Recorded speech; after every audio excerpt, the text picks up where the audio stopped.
Alrighty, are we live? Wait for it. Wait for it. Oh, are we live?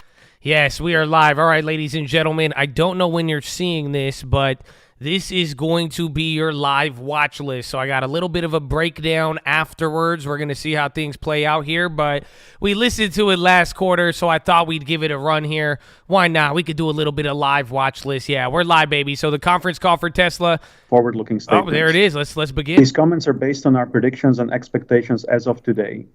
Actual events or results could differ materially due to a number of risks and uncertainties, including those mentioned in our most recent filings with the SEC. During the question and answer portion of today's call, please limit yourself to one question and one follow-up. Please use the raise hand button to join the question queue.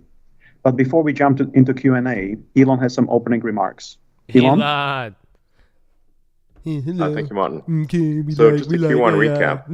Model Y became the best-selling vehicle of any kind in Europe and the best-selling non-pickup vehicle in the United States. And this is in spite of a lot of challenges in production and delivery. So it's a huge credit to the Tesla team for achieving these great results. It is worth pointing out that the current macro environment remains uncertain. I don't think I'm telling anyone anything people don't already know, especially with large purchases such as cars. And while we reduced prices considerably in early Q1, it's worth noting that our operating margin remains among the best in the industry. We've taken a view that pushing for higher volumes and a larger fleet is the right choice here versus a lower volume and higher margin. However, we expect our vehicles over time will be able to generate significant profit through autonomy. So we do believe we're laying the groundwork here, and then it's better to ship a large number of cars at a lower margin and subsequently harvest that margin in the future as we perfect autonomy. This is an extremely important point. Let's see, regarding the Cybertruck, we continue to build alpha versions of the Cybertruck on our pilot line for testing purposes. It's a great product, and we're completing the installation of the volume production line at Giga Texas, and we're anticipating having a delivery event, a great delivery event, probably in Q3. What is he saying right now? What do you mean? New products, it'll follow an S curve of, so production starts out slow and then accelerates. So the Cybertruck is no different. So there's a tremendous amount of demand for the product, obviously. And it is, in my view, a fantastic product, a Hall of Famer. But as with all new products, it takes time to get the manufacturing line going, and this is really a very radical product. It's not made in the way that other cars are made. So let's see. With regard to Megapack, we're making great progress. Our energy storage deployment reached nearly 4 gigawatt hours in Q1. It's by far the strongest quarter ever, and this growth was achieved thanks to the ongoing ramp at our Megafactory in Lathrop, California. There's still some way to go to reach the full run rate of 40 gigawatt hours per year. And then we additionally announced the start of a new Megafactory in Shanghai. So we're as we've expected, the stationary storage growth actually will significantly exceed the vehicle growth. Regarding autopilot and full self-driving, we've now crossed over 150 million miles driven by full self-driving beta, and this number is growing exponentially. This is a data advantage that really no one else has.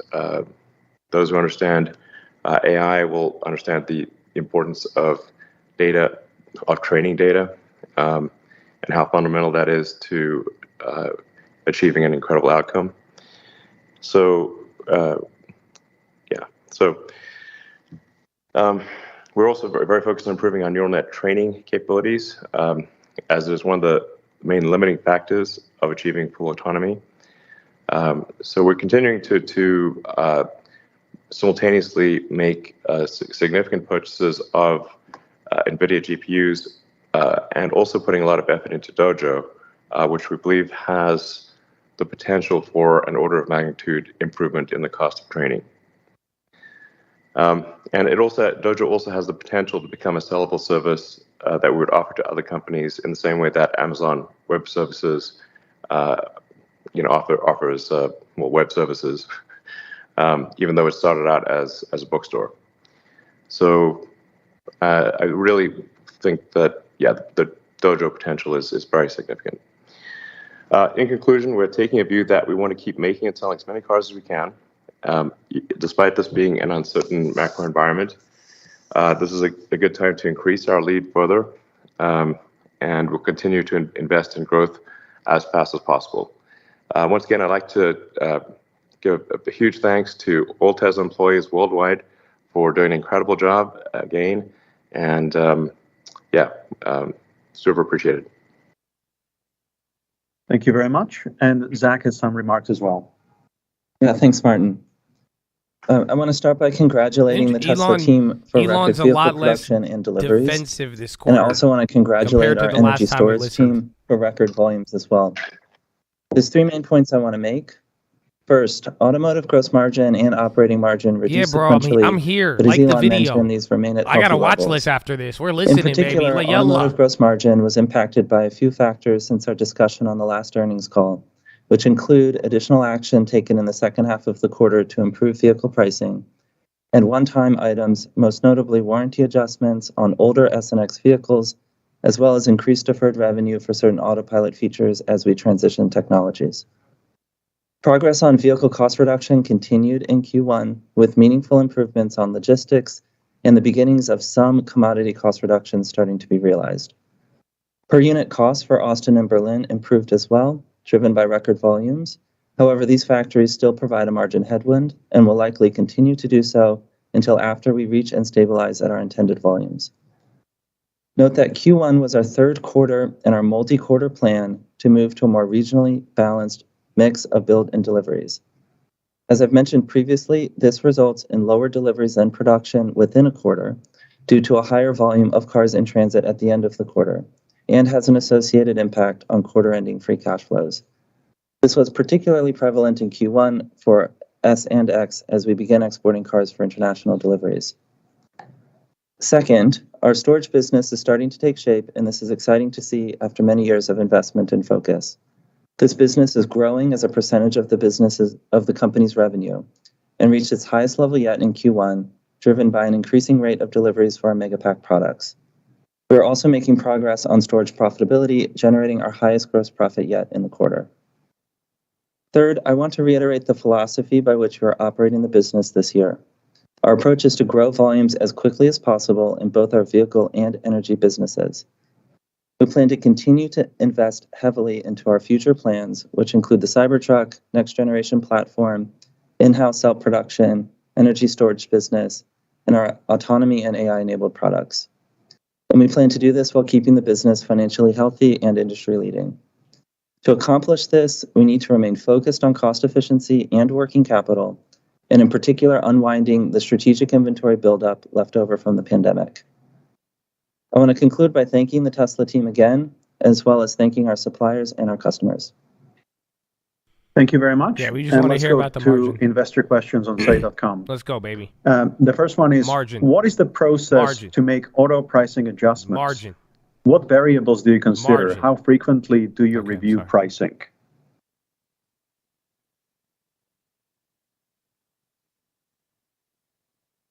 Do you want to take that, Elon, or do you want me to take it?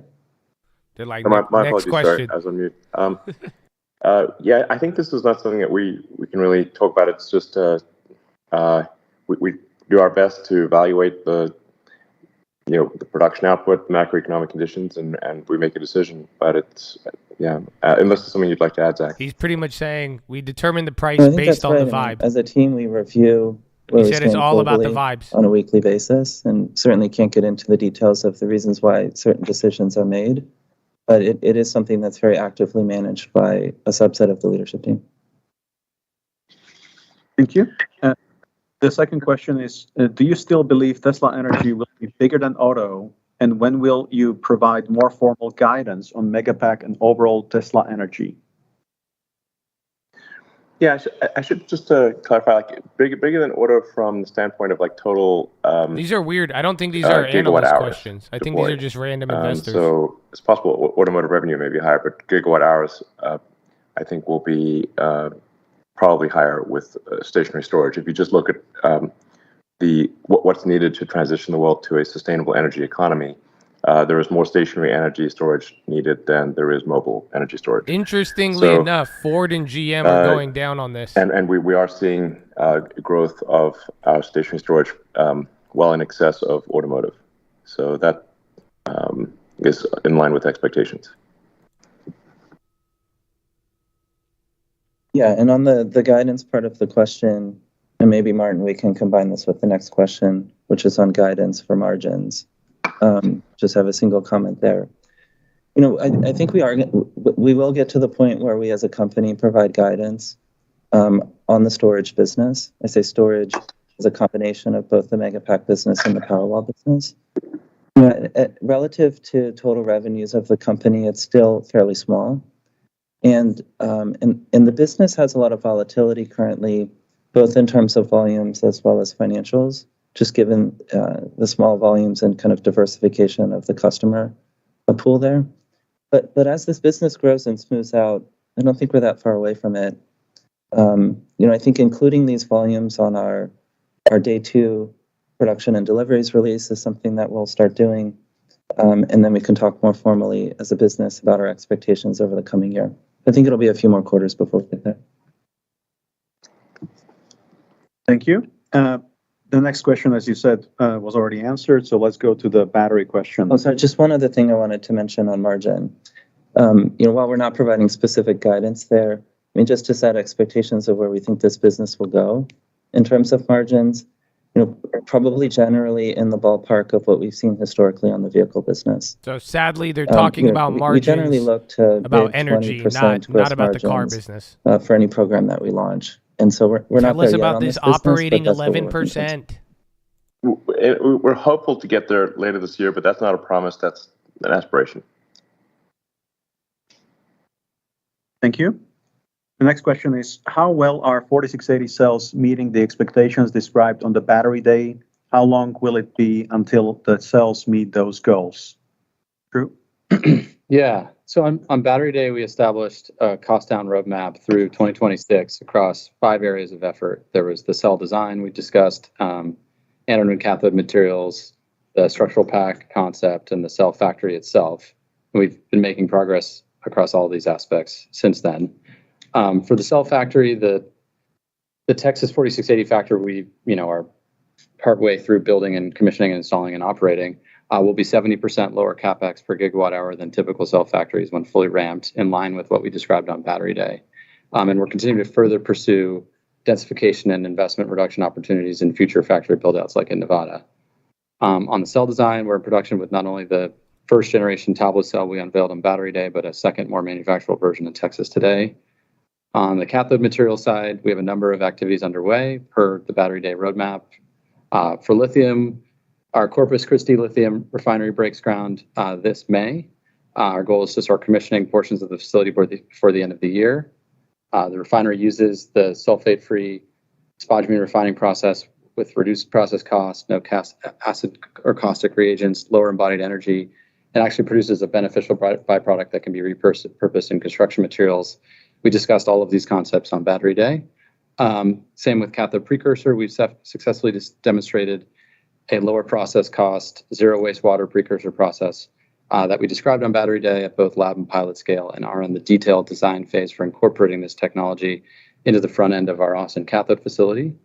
On cathode production, we are 50% equipment and 75% utilities installed at our new cathode building in Austin, with our goal to begin dry and wet commissioning this quarter and next quarter, with a target to produce first material before the end of the year. Structural pack, we saw big improvements with pack manufacturing with the 4680 cell and the structural pack concept, 50% lower capex and 66% smaller factory for the same output in gigawatt hours per year. we do believe structural as a concept is a good one. It's simpler. We'll continue to structurally load the cells and use the pack as the floor of the vehicle, while iterating the design to closer to B-level execution of this A-level architecture in future programs. And zooming out for the 4680 team, Q1 was all about cost and quality. We made significant improvements in both areas. In Texas, production increased 50% quarter over quarter. Through yields increased 12%. In Cato, peak rate increased by 20%, and through yields improved by 20%. Altogether, the team accomplished a 25% reduction in COGS over the quarter, and we are on track to achieve steady state cost targets over the next 12 months. And going forward for the rest of the year, the priority one is yielding cost for the 4680 program as we steadily ramp production ahead of Cybertruck next year. Thank you very much.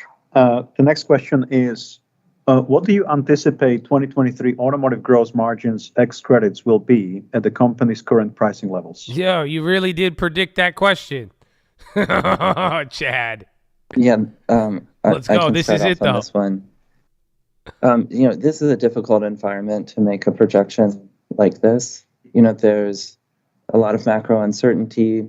There's also headwinds and tailwinds. And, this is basically a question I think that's asking about our viewpoint on where costs will go. And within costs, there's a set of costs in which we do control, a set of costs in which we're kind of subject to what's going on in the macro world.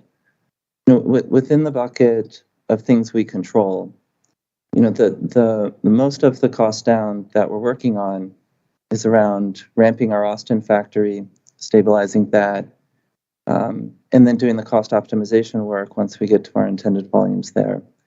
And a part of the cost journey in the Austin factory is, as Drew mentioned, the 4680 cell, which is an input into our Austin COGS.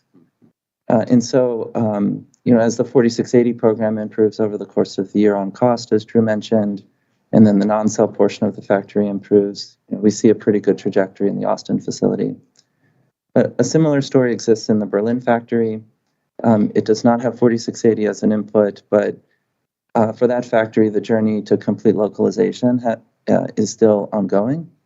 And so over the course of this year, as volume increases, more localization occurs, we do see a good path to cost reduction in the Berlin factory as well. In existing factories too, we talk about this on every call, so I don't need to rehash it, but the expectation is that every existing factory improves all of their key metrics, and we continue to see the progress there. There's also a handful of other costs in which we have influence, but the philosophy here is that we're aggressively going across every cost bucket that we can.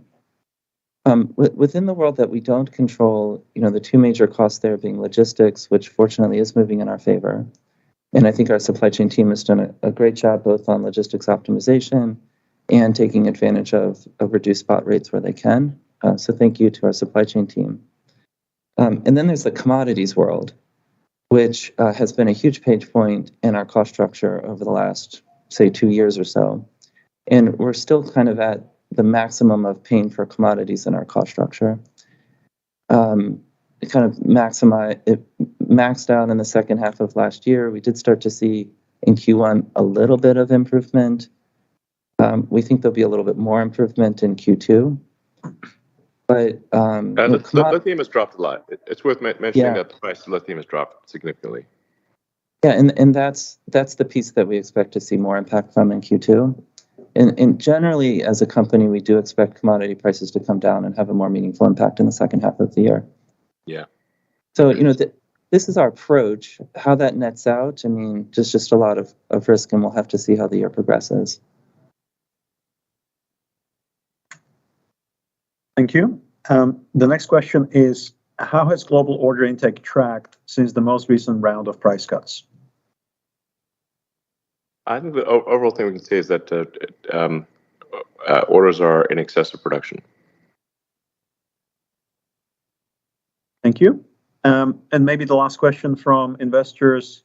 Can you give updated specs and pricing for Cybertruck and any new features that will make it to production? Well, I think we'll save that for the Cybertruck handover, which will hopefully be around the end of Fuck Q3 you. this year. You said that last quarter. And you said a one thing Cybertruck I event am and you confident didn't announce saying anything. Is that it's an incredible product. You mother. It's a Hall of Famer, I think. You said that twice and already. A product like this. You said Hall only of comes Famer along twice on this once call. in a long while. So people will not be disappointed at all. It's amazing. It's been 7 years. Great. Thank you very much. And let's go to analyst questions. We'll start with Alex Potter from Piper Sandler. Alex, go ahead and unmute. Alex from Piper Sandler. Can you hear me? Yep. Yes. Okay. Perfect. So first question was on Lathrop. This guy's overweight Tesla 300 just price wondering, target. When you think that facility might be closer to full utilization? This is $300 Are you just sort of price target. deliberately working your way up the S-curve there? Demand obviously isn't the limitation. So what are the steps, I guess, to unlocking full utilization there?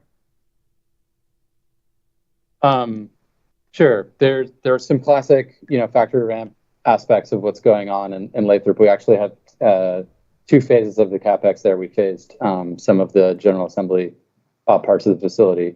But in addition, we also have ramps with our suppliers that we are following. So both on the cell side and on the power electronic side. And we will see that unlock in the latter half of this year with both of those inputs. So the overall facility was phased, with the second phase of CapEx coming online towards the end of this year. Okay, great. And then I guess my second question is on your ability to serve other markets out of Shanghai. Obviously, the facility in Berlin should be opening up your ability to, I guess, allocate more vehicles to Southeast Asia, Australia, other areas. I'm just wondering what other regions you think you're maybe not yet serving effectively.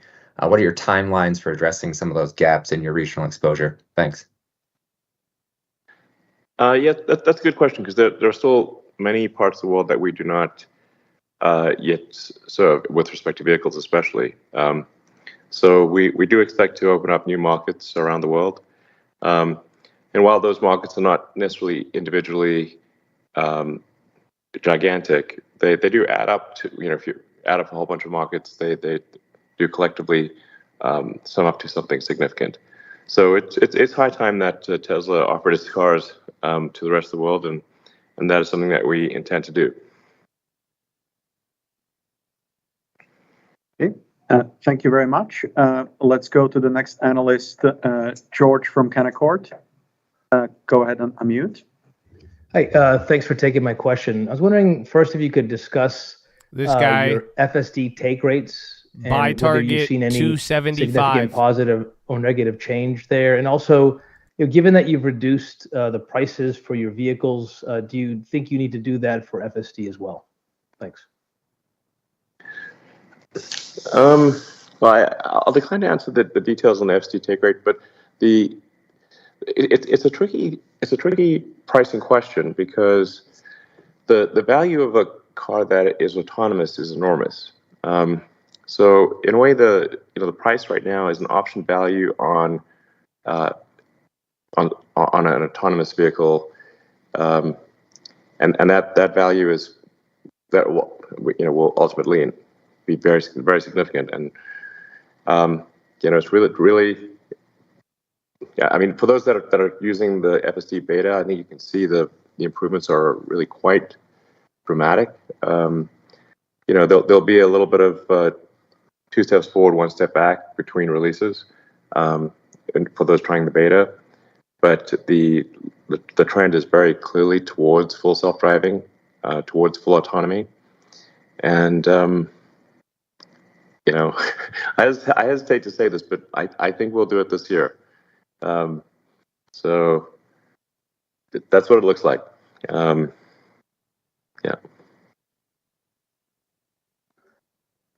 Thank you. Maybe on the dramatic change we've seen in EV-related commodity prices, do you think that's a reflection of any recent overcapacity in mining and refining, or is that sort of a coincident indicator on global EV demand? And how do you expect those prices to kind of track over the next several quarters? Thank you. Man, I wish I had a crystal ball to answer your question. I don't know if we can provide a question that would that would have any value, really. I think we're in uncertain times, and if somebody's got a crystal ball they can lend me, I'd really like to borrow it. But these are uncertain times. My guess is this. It's economic stormy weather for about a year or so, and then if we'll call it roughly 12 months, and then this is my guess. It's just pure speculation. Stormy weather for about 12 months, and then provided there are no major geopolitical wild cards that this is Elon talking about the economy. Things start getting sunny around spring next year. The only thing I would say on the EV materials markets, they're not all super liquid, and some of them, for example, less than single-digit percentage of the market is actually traded on the spot market. So, and not only are they not super liquid, there's not storage isn't particularly facile for all of the materials. So small mismatches in supply and demand drive large price swings, not really real price swings, but just temporarily large price swings. So it's hard to read into those price swings. I don't know, Karn, if you want to add anything. Well, but this is Karn, by the way. We are seeing, as Elon mentioned, quite a bit of softening in the lithium carbonate market. This was, 6 months ago, we were trading at $85,000 a ton, and today's spot price is about 26. So there's been a dramatic decrease in that. Of course, we were able to take advantage of low lithium pricing earlier on with fixed price contracts, and we find that this is going to be another opportune moment to basically extend that into the later half of the decade. But we at the quantities we're procuring, we're not as impacted by the spot market because we have those contracts in place, and we're just going to be going and doing more of that. The other thing that's happening is because of the price spike, a lot of the companies that are in this business are becoming more ambitious about finding more upstream resources and exploring locations in Africa as well as South America. So that's also helping the macro situation with pricing. Yeah. But just on the lithium front, to reemphasize, the choke point is much more on refining capacity than it is on mining. Lithium is actually is very common throughout the world, including in the U.S. and really never. It's just a very common element on Earth is lithium. So it's much more a question of where's the refining capacity, and can the refining capacity keep up? That's really what matters more than where is the lithium ore. It's everywhere, basically. I think that same question also extends to refining of the cathode, and to some degree refining of the anode. And this is why we've at Tesla we're building our lithium refinery capability at Corpus Christi, and our cathode refinery outside Austin. It's worth noting. I hope other companies do the same thing. We'll have by far the most lithium refining capability and the most cathode refining capability in North America. I think probably more than everyone else combined, by a lot. So can other people please do this work? That would be great. We're begging you. we don't want to do it. Can someone please, instead of making a picture sharing app, please refine lithium, mining and refining, heavy industry. Come on. It's fun. It's actually fun. Yeah, exactly. It's real. You have a customer. We're here, ready to buy. Yeah, that's right. I just want to emphasize, Tesla's not doing this because we want to do it. We have a lot of fish to fry, obviously. So this is but all we're doing during it because others aren't doing again, it. they're And we wish talking others would commodity do it. prices. They were talking full self-driving, then commodities. Awesome. Thank you very much. Let's go to Emmanuel Rossner from Deutsche Bank.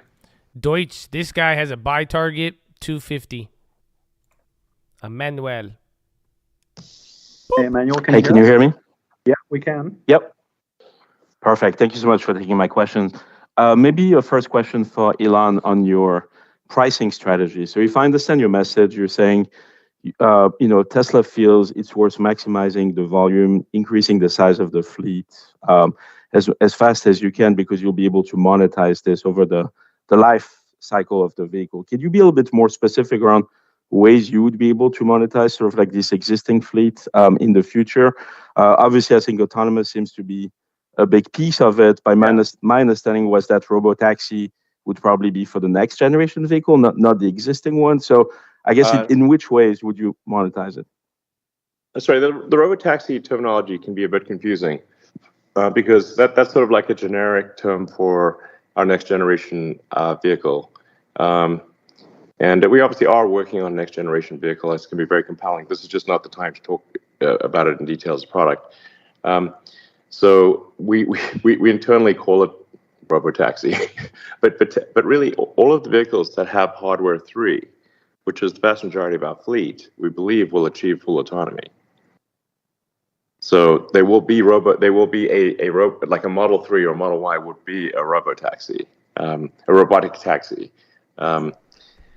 So yeah, that's to the best of my knowledge that we believe the current hardware can achieve full autonomy. Again, this is their margin defense. So he's Understood. talking robo-taxis and all that, question but for Zach, earlier, back on their the, defense for low margins, they're gross pretty much margins. So I think, saying I we're guess, going to sell the cars months cheap ago, now because we can even make after more major money on price them in increase, the you felt pretty future with strongly software and that, shit.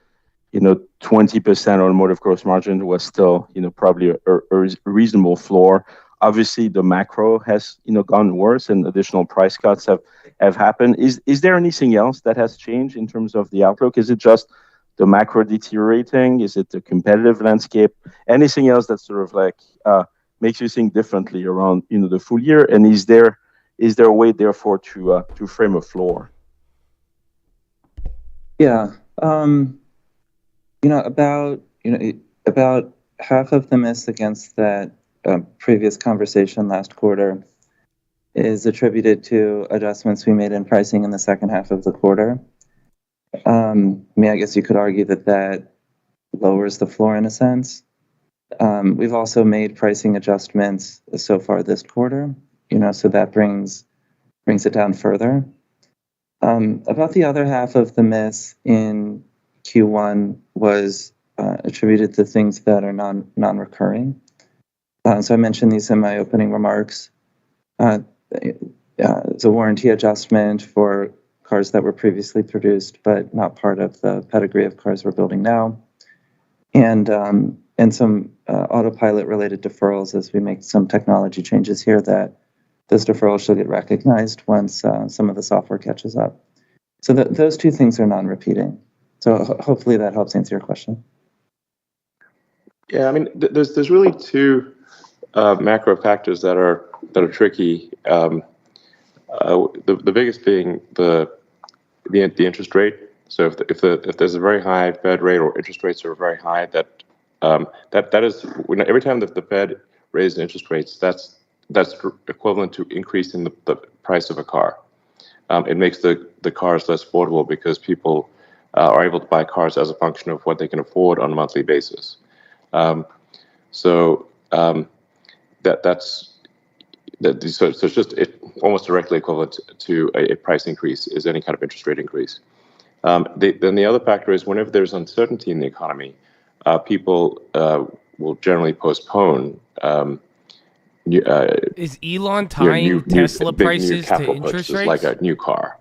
They raise rates, he cuts prices? So, if people are reading about layoffs and whatnot in the press, they're like, well, they might be worried about, they might be laid off. So then they'll be naturally a little more hesitant than they would otherwise be to buy a new car. Now this is just the nature of the auto industry. But there will be a tremendous amount of pent up demand for new cars. So, but it goes through cycles. Thank you. Let's go to Ben Kallo from Baird. Ben, go ahead and unmute. Hey guys, Elon, when you talk about many fish to fry, you talked about Dojo being a product that you can sell outside of Tesla. How do we rank all the things you have going on, and then in the economic environment? I mean, like heat pumps and everything else you have going on versus investing in the vehicle business, or is that not the right way to look at it? I'm not sure I fully understand your question, but I'd look at Dojo as like kind of a long shot bet, but if it's a long shot bet that pays off, it'll pay off in a very, very big way. But potentially, potentially in a very, very big way. Like, in the multi-$100 billion level. But the thing with still put it in the long shot category, but long shot with a multi-$100 billion super big way potential outcome. And so it's a bet worth making, but not one you can sort of say like, oh, take it to the bank type of thing. Although these days, take it to the bank, it's maybe not as secure as it used to be. And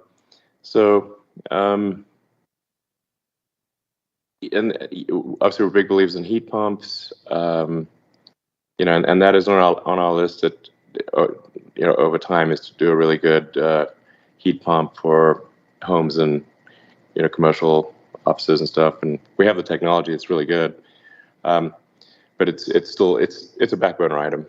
Our focus is very much on vehicles, autonomy, stationary storage, basically solving sustainable energy and solving autonomy, which would be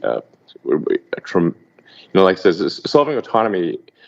If we're able to have a fleet of several million vehicles that, with a software update, can be potentially worth several times their original value, that will be, if that happens, that will be and I think it will happen. That'll be the biggest asset value increase in history, I think. Elon's saying, don't forget about us in AI.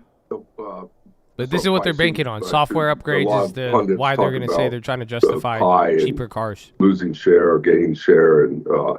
But how do you guys look at pricing versus EVs or ICE vehicles, or does that not come into the equation? Sorry to ask about pricing again. Thank you. No, it's really just like, every day we get a daily real-time update of how many cars were ordered yesterday, how many cars were produced yesterday. We must have if there's a company that's got more real-time data than Tesla, I'm not sure there's any company on earth that has better real-time data than Tesla, except maybe SpaceX, Starlink. So because we don't have to, for the other car companies, they will make the cars, send them to the dealers, then the dealers will sell the cars, and and then it takes quite a long time for them to get the data back to actually figure out how many cars were sold. Whereas we know how many cars were ordered yesterday throughout the world. So our fingers on the pulse is real time and does not have latency, whereas the other car companies have a lot of latency in their data, as does the government. The government has a lot of latency in their data. So we're just looking at and saying, okay, what does it take to achieve a clearing price for our vehicle production? And then we make a pricing change and we see what happens immediately, and adjust course. So we're adjusting course, and we're thinking about it literally every day, 7 days a week. Every 7 days a week, I look at that email, and so does the rest of the team. And we try to make the least dumb decision that we can. And on balance, I think our decisions are pretty good. Sometimes they'll be, dumb, but on average, they're, I think, better than the rest of the industry. Just to add on the question about EV market share or ICE, this comes up a lot. I think a lot of the public debate is around this concept of EV market share. We don't look at it that way. I mean, we look at it as market share of cars. It's the car market, not the EV market. And actually, the mission of the company requires internal combustion engine cars to be switched over to electric vehicles. So that's what we pay attention to. I've said that last time too. You guys got to stop looking at it as the EV BEV market. It's how many cars are we selling? Just start looking at it that way. All cars will be EVs. It's it's gonna. I've said this for a long time. We'll look back. I don't know. Assuming civilization's still around in 20 years, we'll look back on internal combustion engine vehicles the same way we look back on external combustion engine vehicles, which like a steam engine. A steam engine is an external combustion engine vehicle, and there's still a few around. They're kind of quirky and kind of cool collector's items. That's how gasoline cars will be in the future. Thank you. Let's go to Colin Rush from Oppenheimer. Colin, go ahead. He gave a 20-year target, assuming we make it that far. Can you talk a little bit about how much of the actual cost structure is variable, on these vehicles, and if you could give us a range on plus or minus the lithium cost within those contracted volumes that you're seeing? Well, I think you have to. Again, we'd really love to have a crystal ball here, but we don't have it. Depending on what time scale you're looking at. As mentioned, number 3 most of the cars crystal ball. Most of the car cost is variable. So, and probably, if I were to guess, I think we will see improved costs from suppliers. Yeah, I think we will. Yeah. That is our expectation. Yep, and we're already starting to see that.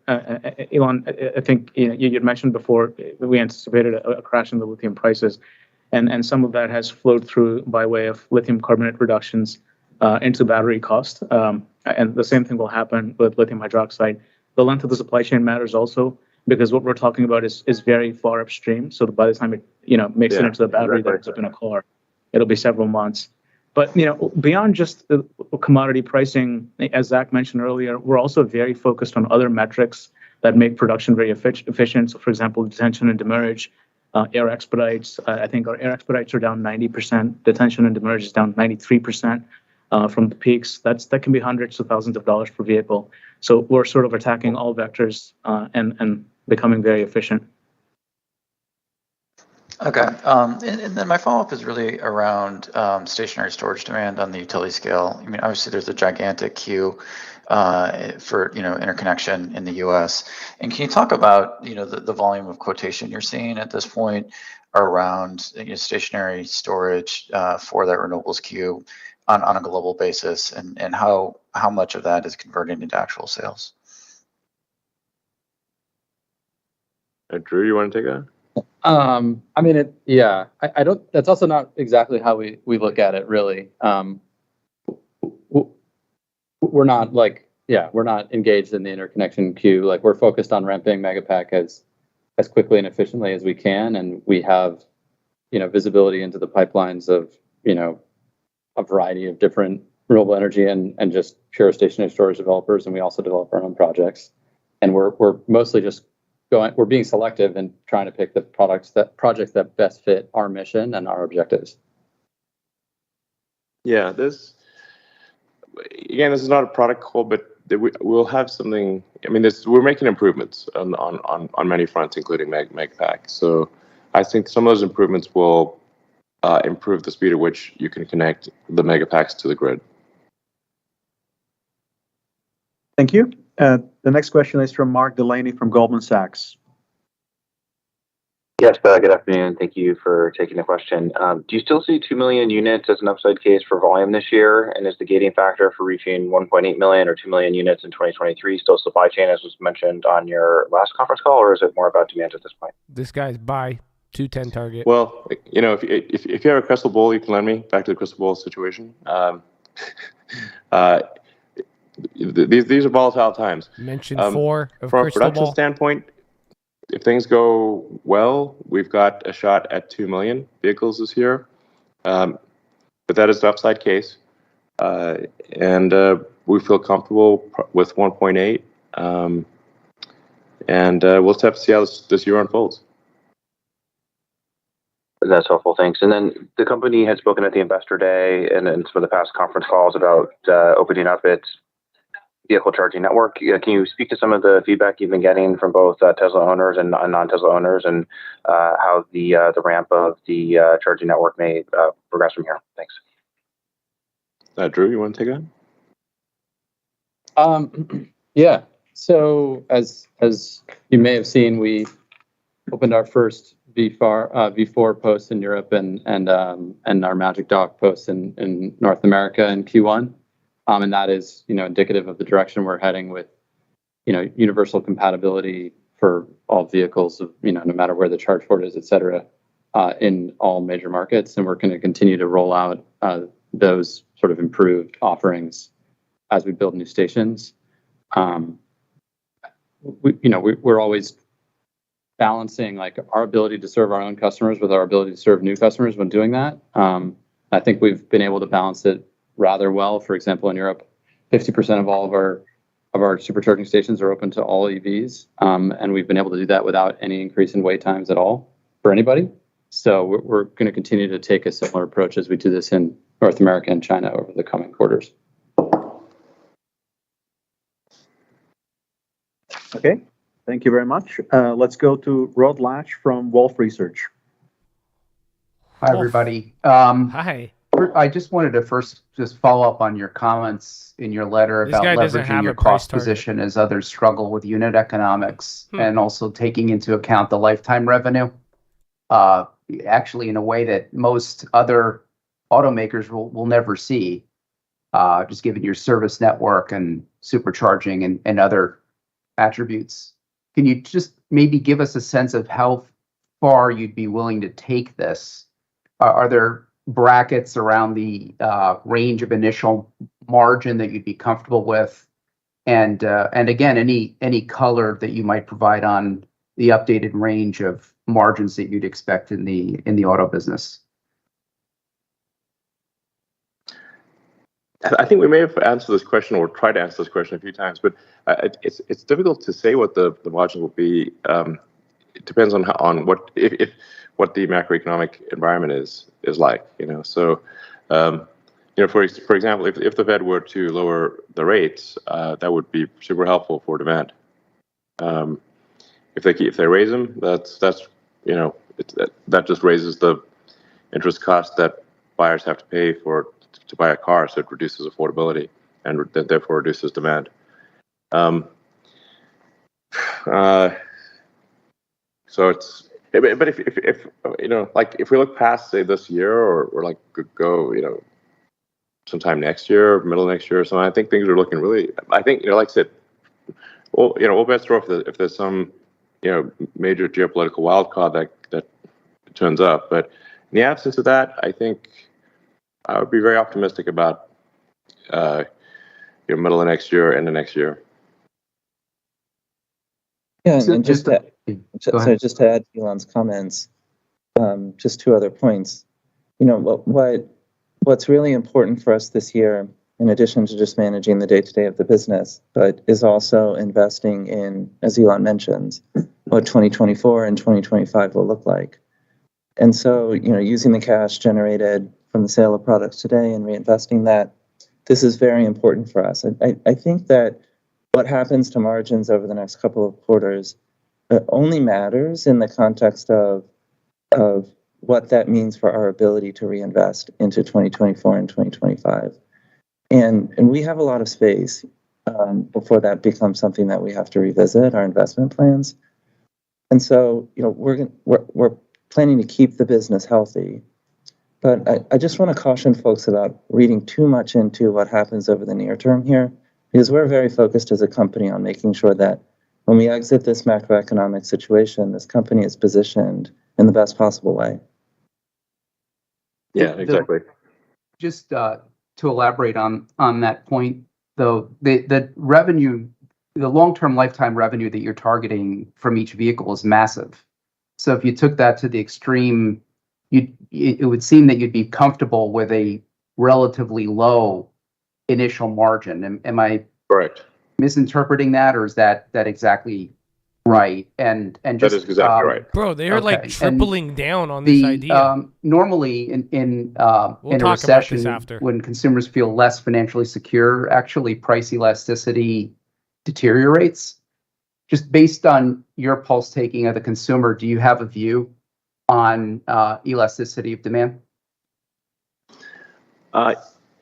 Well, I can't emphasize enough the whole just fundamental question of affordability. For most people, their ability to buy a car is a function of can they make the monthly payment or not. And so like I said, if interest rates are really high like they are right now, then in some cases people can't get a loan at all. So it's and I think probably banks are pretty not leaning forward in providing loans. I expect these days. So so that's but like there is quite a powerful story here when you going back to something that was alluded to a moment ago or mentioned a moment ago, that Tesla is in a uniquely strong strategic position because we're the only ones making cars that technically we could sell for zero profit. Don't say that with a smile. For now. Calm down. Then yield actually tremendous economics in the future. This is crazy. But through autonomy. I don't know if this is a shift or not. Can do that. Because they brought this up last time, but it seems like they're loving this idea. I'm not sure how many people will appreciate the profundity of what I've just said, but it is extremely I feel what the fuck you saying, bro. I'm just doubting it a little bit. Thank you. Let's go to Adam Jonas from Morgan Stanley. Where do you see his smile? You didn't hear it? I'm just a perceptive individual. Hi, everybody. So first, Elon, good luck with tomorrow's launch at Boca Chica. Break a leg. We definitely can't have too much luck in the rocket business, that's for sure. That's incredible. So now that you've gotten to know the Twitter architecture kind of intimately over the past 6 months, what can you tell Tesla stakeholders about how an X.com or super app could be potentially accelerative to Tesla's business model? Well, I don't know. I guess it could potentially make it easier to buy cars. But we are straying somewhat off topic here because this is okay. All right. Do I think there's some benefit? I think probably there's some benefit. Yeah, sure. I get it, Elon. So just as a follow-up on manufacturing, you're a student of history, and you'll know that back in 1913, Henry Ford introduced the moving assembly line in Highland Park, Michigan, and the price of a Model T, which had already, been undercutting cars around the time, fell another 70 or 80%, and hundreds of rival car companies went bust. Yeah.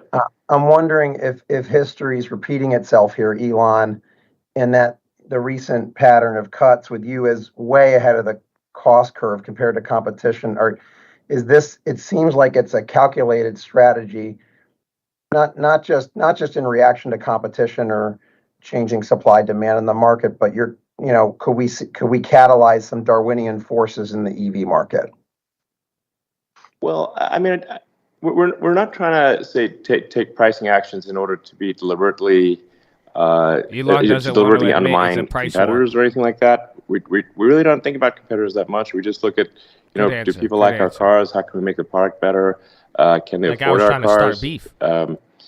And the sort of he's right though. The things like improving service and whatnot. But like I said, we do have this unique strategic advantage that we're making a car that if autonomy pans out, and we think it will, where that asset is actually will be worth a hell of a lot more in the future than it is now. So it is technically possible to sell it at zero profit, but still have the net present value of future cash flows associated with that asset be very significant.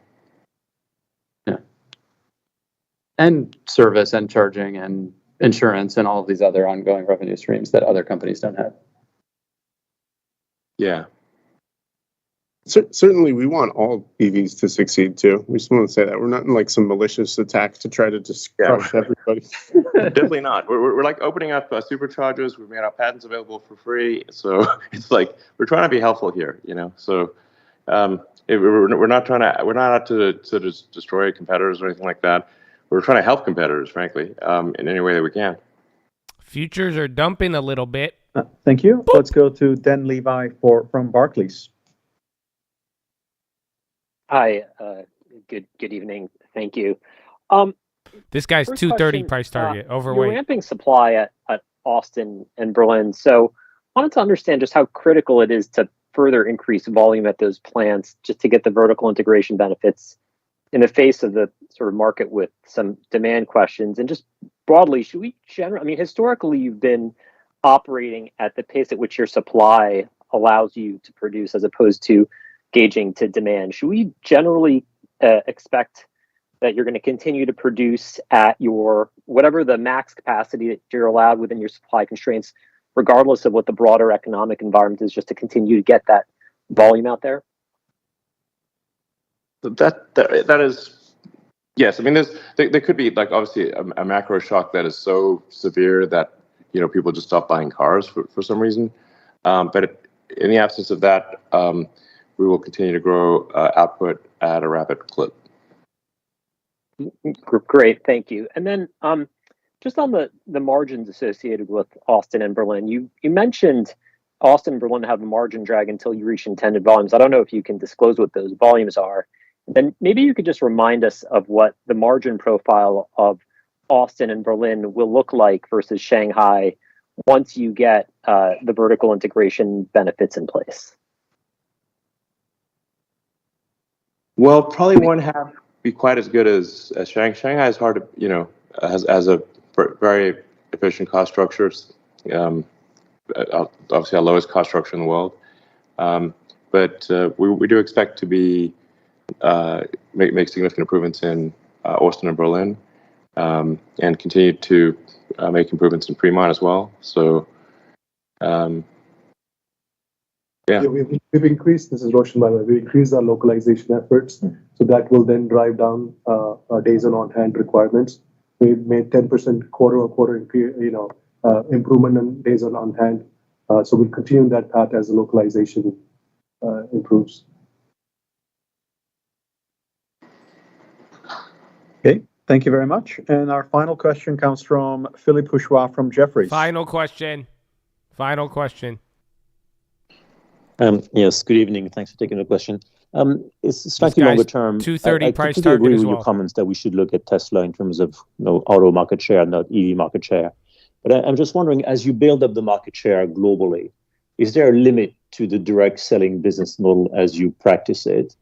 And should we think about going forward, you need to look into the agency or using importers to basically develop market share more smoothly, I guess, globally? And so, in other words, is there kind of a sell by date for the direct business model as you practice it today? It seems to be working well so far.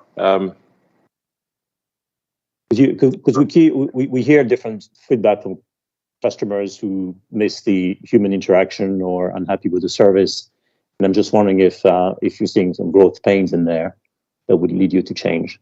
You're not seeing that. Well, I mean, there are, since we're always going to have some growing pains where, at times, and it depends on which geography we're talking about, where sometimes service is behind sales, sometimes it's ahead of sales. This is,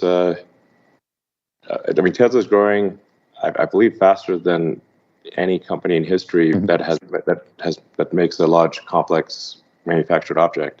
So, these are, if you're trying to max, it's always difficult to match exponentials. But I think it is helpful to have the feedback loop with our service, because that means we feel the pain of service, and then we can adjust the design to make the car need less service. And I think that gives us the right incentive structure, because the best service is no service. The car doesn't break. And whereas if you have, say, a dealer network that is reliant upon service as a revenue, then you arguably have a misalignment of incentives where they're making money on service, but actually we want to, the best thing for the consumer is the car doesn't need servicing. So. Yeah. And on that front, if I can follow up, have you worked out, I mean, for many of your traditional competitors, a fair amount of profits for them comes from selling spare parts and servicing. And you don't have that in your profit structure. And have you worked out how much of a deficit you have compared to your peers? Yeah, actually, this one's something I could wax on about for a while, because really people didn't understand that the best short-selling argument against Tesla for the longest time was the fact that Tesla does not have an existing fleet, and that the auto industry, the reason incumbents succeed and newcomers fail, the biggest reason is that the incumbents have a large fleet, and they're able to sell new cars at close to zero margin, and then sell spare parts at a very high margin, sort of razors and blades type thing. And so the only way to actually succeed, for a newcomer to succeed, is to have a product that is so compelling that people are willing to pay a premium over the incumbent product. And in the absence of electrification and autonomy, I don't think a newcomer can succeed. Thank you very much, everyone. Unfortunately, that's all the time we have for this quarter. We'll see you again in 3 months from now. Thank you. Yeah, I love this song. Oh yeah, good morning, good evening, good night. Time for the watch list. Woo! Chatadonia. Welcome, ladies and gentlemen. That was the Tesla conference call. I mean, it really did not move this stock that much. And the main theme out of all of it seems to be that we are apparently Elon does not care about the price of the vehicles because they're trying to monetize these cars with software, and that they're gonna make that was pretty deep. I don't know. So, Chad, we have a little bit to go over. I'm going to go over what happened today, give you a little bit of the watch list here. I mean, we just listened to all of that, but if you got to listen in already, I need you to like the video and then tell me, do you believe it? Do you believe what we just heard? Again, so Tesla, their margins went down. They've been lowering prices. People are asking, they're like, wait a minute, why are you okay with lowering prices? At one point during that call, Elon Musk said, I'm cool with selling the car with zero profit. He's saying, and the whole Tesla team, they are saying that they are going to be able to monetize these vehicles and make more money down the road with software upgrades and stuff along those lines. Do you believe it? Oh, it'll work. Again, he's saying if it does, he said, I think he said most people listening don't understand how profound it is what he's saying, and that it would be a profound shift to the profit of the company as well as just even autos and viewing autos in general. So yeah, he mentioned it along the lines of AI as well too. So I don't know. But Chad, that was Tesla. Right now, it is down about 6% since the close. Their earnings came in. It definitely was not exciting. But like I told you, we have our watch list. So I don't know if you guys have ever seen a live watch list. I'm going to see you in the morning still. But let's talk a little bit about what happened today. So it was a weird one. It was another low volume day. These are the pre-market candles. That what you see here a little bit before. But we gapped down this morning. There was bad data out of the United Kingdom. Their inflation came in at 10.1. The expectation was 9.8. We didn't open up too good. The bank stocks were actually good. What was the other earnings? There was a bunch of other earnings there in the morning. Oh, I'm blanking on them now, but pretty much wasn't too big of a factor there. Really, it was responding to overseas, and then even China. They didn't have good data. If anything, the bonds, they moved a lot today. And that's even one thing people were pointing out, that the yield curve, it did start to invert a little bit more. So pretty wild there to see. Wait, is it still on there? I think you guys, I don't even know what you guys are looking at here. I haven't checked the screen. Okay, yeah, you're good. But that's pretty much what happened. We gapped down, and then you did this same weird type of move in the weird type of range from yesterday, and then we held up just digesting earnings. Now, that's why tomorrow is going to be key here. And don't worry, Chad, I got it for you. I got it for you. Here it is. I got the keys for you. Banking consumers, those are going to be the earnings we're going to get tomorrow. Again, you got companies like Procter & Gamble on Friday, tomorrow morning. What is it? I have totally blanked on that list there. But Procter & Gamble will be consumer stocks. There's a ton of regional banks. Let's see how big we can make this for you. But TSM in the morning, AXP, we actually made a play on AXP again. Consumer-related names, you're going to get a bunch of that. There's a lot of other regional banks. And then for the most part, again, here's the list so you guys can see. But for the most part, as of with what we've been getting, I mean, the bank stocks, it's pretty much over. And it has pretty much been good, and I'm not expecting we don't do anything beyond today or beyond just what we've seen here. We're probably just going to ride the wave of where the market's been going. Bank earnings been okay. Other earnings haven't been too bad, so I'm going to skip here a little bit to the end. I think this could explain the market a little bit for you. No bad bank earnings as long as we don't get really bad consumer data or, again, any of these companies that we have coming up, even Discover After Hours, they actually ended up being better or is actually decent in terms of expectations, but earnings are starting to justify why we are even up, but they haven't really justified us to go higher. So I don't know how mad people would get at that, but, I mean, here's the nature or the fact of the matter. I mean, we're back up to these yearly highs. It's a little bit higher than where we were at November and December. So it's like, okay, yeah, banking system didn't collapse. Inflation has came down. I mean, rates are high. The Fed's getting ready to pause. The earnings are coming in. They're not the best. The banks didn't blow up. So it's justifying why we're kind of here, but it's really not enough to bring us up here. So again, we're wrapping up all of the earnings now. Tomorrow, you're going to get these companies. There will be a little bit of economic data. I think you're going to be getting jobless claims and real estate data, pending home sales, I believe, tomorrow. But the bigger data is going to be the PMIs on Friday. So watch out for that. That'll probably be the most important thing that's going to move us. Otherwise, I think we are just going to be in the post-earnings, do your thing, 20 earnings, second quarter, do your thing, first quarter. Yeah, anyways, but Chad, let us get into the plays. I got them for you. I haven't rolling you at the plays in a little bit. Don't worry. I got a couple for you. Here's all of them at once. Just shotgun approach.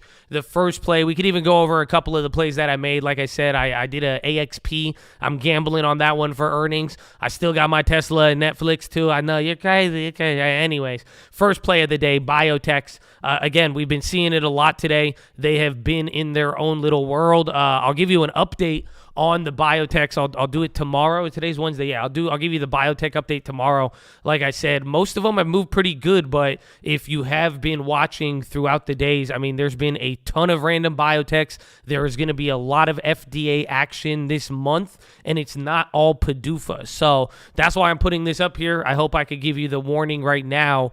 You guys know there's different biotech plays that aren't just PDUFAs. PDUFAs are the drug approvals, but there's other things we've seen recently, even like Gimda, that moved. I sold out of that one today because they issued shares, and that one still went up, and that was a biotech, but that was one where it was a result off of FDA data or a certain trial that went good. So we even heard from like Legend Therapeutics, they leaked their data in biotech land today. That was another one. So watch out for the biotechs, though. Definitely, we're probably going to see a little bit more of those than play number 2, Mr. FRC. We were down on it. Now we're up on it. Sound like progression. Oh, Tesla. Even then, as I'm telling you this, Tesla's hitting a new low. Again, wrapping up the conference call. Didn't move any lower than the first couple candles. And now you are going lower. But see, look at that. I could do that on the live watch list. I could call out the live prices to you. It's actually this is happening live right now, Chad. You're listening to me live. So good evening. I hope your evening is good.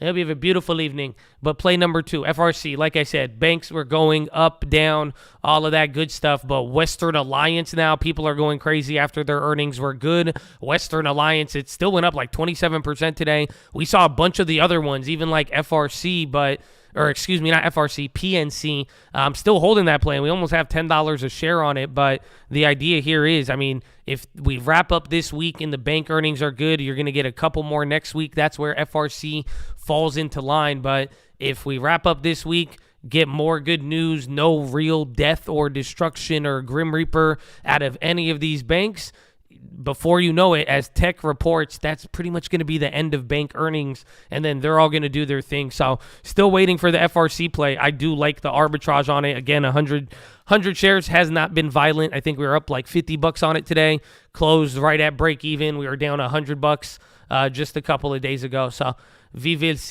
see. But that is play number 2. And then play number 3, short the 2 year. So this one's weird, though, because I'm like contemplating whether or not I cut it.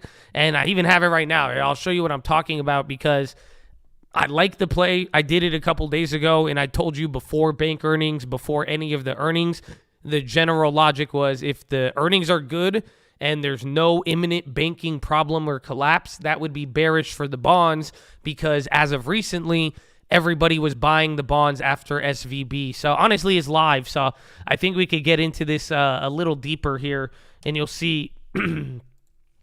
Let me show you. But here is the 2 year. So this is the one that I'm short on, ZTO. Look at Tesla dump.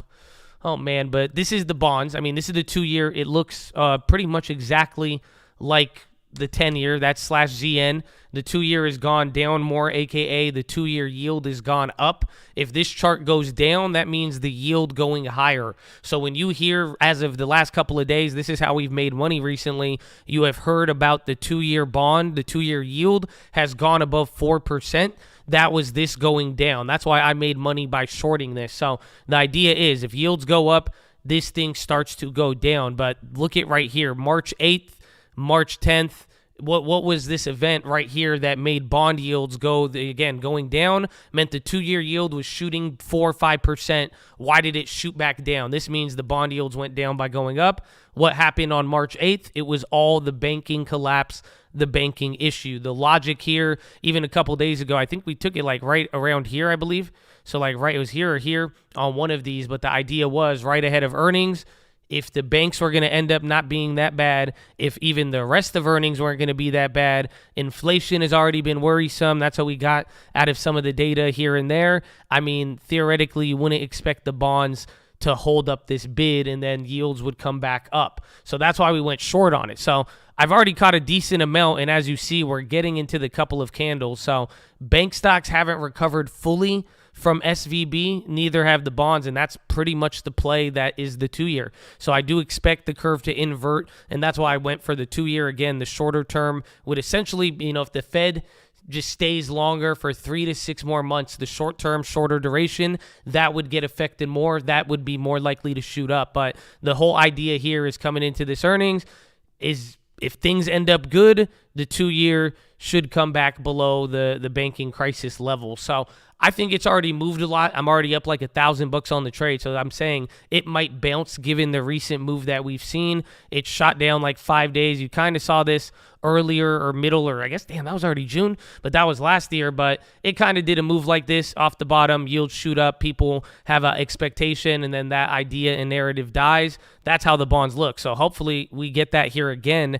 But you make the move. Sometimes you could have a bounce and then you could drop. So I don't know if we're repeating this word for word or if it bounces up for a little bit, then comes down. But that's what I'm going to be watching. That is your third play, and that's it, man. I think that's all of the plays I have. I think that is all I have for you, Chatadonia. What did I do today? I don't know if you could see all of them. I don't know if you're zoomed in. I sold Gimda in the morning. Still got $300 profit, but they scammed me simply because the offering, I was scared of it, and then the stock went back up to $1.60. So I walked away with like 20, 30% instead of like 60%, assholes. Oh, shit. I forgot to close the Chad play. Did I close the Chad play? I just remembered. Chad, I forgot to close your Chad play. I think, is it up now? MES? Should I just? I might hold it now. I might as well. I forgot to close your play. It's down $40.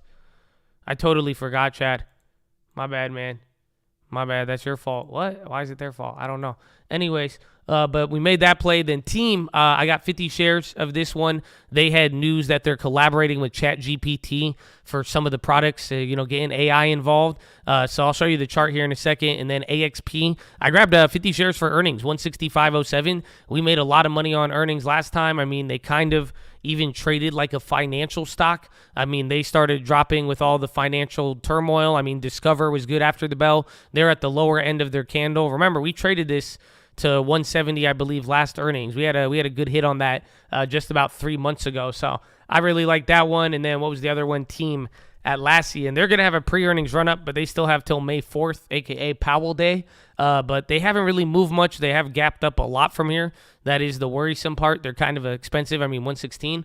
Or no, is that it? Yeah, they're 160, not 116. But they announced that news today. I thought we would get a flip on it. We got in like right around, I think I was at like 163.50.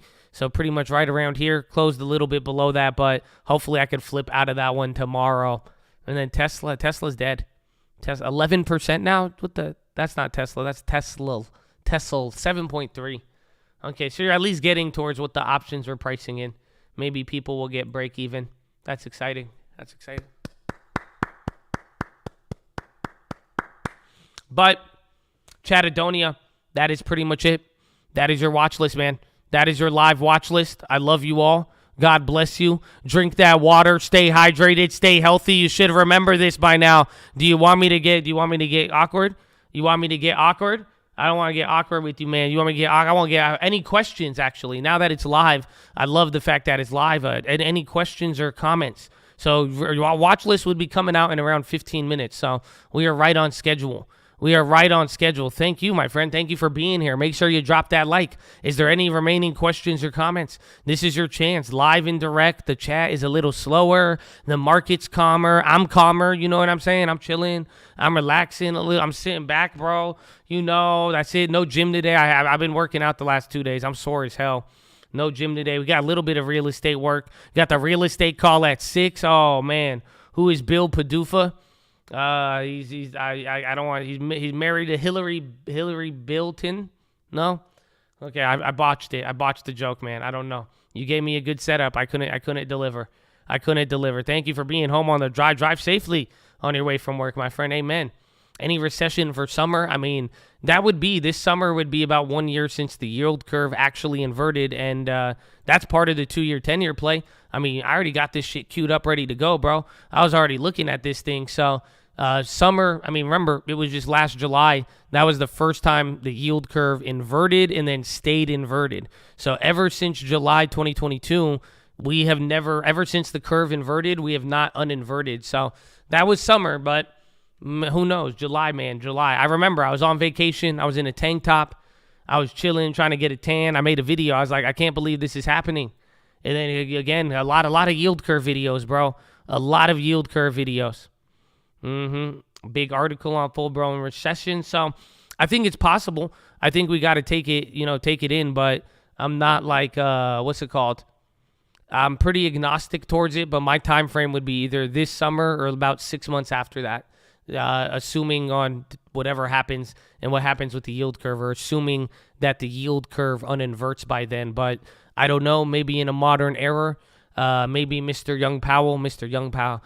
Old Powell, Jerome Powell, he may want to try to keep the curve inverted a little bit longer than we're thinking. So I don't know. But 12 months summer would match my 12 to 18 month timeline that I gave you 12 to like 36 months ago. Even in 2018, we've talked about this. Even on the Evergrande situation, we talked about this. So all very similar. All very similar. Oh, I forgot about the Twitch. I was going live. I didn't know I was going to do a watch list, and then I saw the conference call was coming out, and I had things. I was like, let's just run it. And I figured we'd do it live, man. So we already went over the watch list. I don't know if you could rewind back. You'll have to probably wait until the video is posted, but you can follow along. We had a little watch list in there at the end for you. So that's it. We're already wrapping it up. This is the Q&A. You know, like I'm like Bostic. I'm like not Bostic. I don't trade the bonds like that. I kind of do. I don't know. But I'm like Bullard. You guys want to see some killer charts? I've already showed you killer charts. But is there anything you'd like me to show you? Is there any charts, any questions, Q&A? I'm still holding Tesla. Yeah, it hurts my feelings. I'm now paying child support, but this time only on like half a child, which is good. Last time they were trying to say I had triplets. I said, that's not my child. So we'll hopefully be flexible. We'll see. Thank you for the lives. Amen. Do I believe Elon? I think it's possible. I've learned to not doubt the mother effer, but I think I think he'll make money on the cars. I just don't know how much, but it's a pretty mind-blowing concept. I'm 50-50, Habibi. 50-50. Not really, pretty agnostic. I'm kind of like, that's cool. It's interesting peaking. But, show me. I don't doubt you too much, but show me. I'll believe it when I see it, but I'm not really in the game of believing or disbelieving too much. Buffett's been selling TSM. I don't know why he flipped it like that, but that was just a weird one in general. I think his time horizon's misaligned. Yeah, he might be like 20 years out, but then he thinks the world's going to end in 20 years. So I don't know. And then you got to, people want to hear about the next 2 minutes when it comes to your earnings. So I don't know. They said gross margins was partly because of, non-recurring expenses. But then there was, and then like the warranty stuff. But again, it was a big drop. And they kind of played it off as it was healthy, and they spun it in a way of they're playing the car play rather than something else. So thought that one was very interesting. But Chad, this is live, but we're ending right now. Final question. Is there a final question we could take in? Final question before we wrap up. Is this on? Can they hear me? Why are we up so well, it's a live watch list. You're going to have to watch this back if you want to go see it again.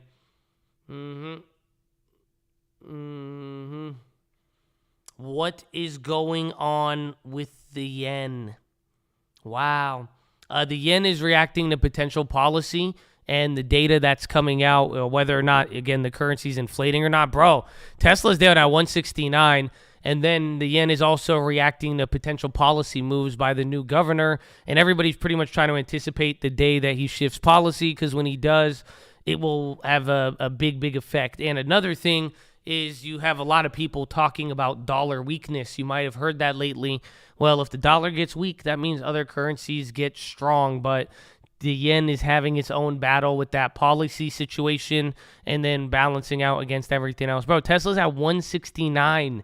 So there it is. But Chad, wow, this earnings, we could watch it. Should we watch it? I'll keep it going until it bounces. I don't know how long that'll be. 160, that's pretty big. Where was last time we were at 169? Oh, just a couple weeks. Oh, wait, I flipped it from there. I forgot. We had the shares. We went down, then I flipped out of it. Yeah, I remember you. Okay. Seems low, man. Seems low for Tessie. Sorry, Elon.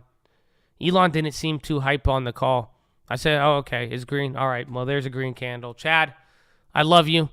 God bless you. I hope you guys have a wonderful night. I hope you stay hydrated and healthy like I told you. But I'll see you here in the morning. Have a wonderful evening. Thank you guys again for being here. And peace out. Yeah, you still get one. All right, Chad, go get some sleep, man. Go get a good workout in, too. Okay, drive home safely if you're driving also. I'll see you in the morning, bright and early, baby. Come on, wake up and drive. Okay, good night. Okay, see you in the morning. Okay, you have a good night, Elon Musk, AI. Okay, bye. Yeah. What about me? Good night. Okay, bye.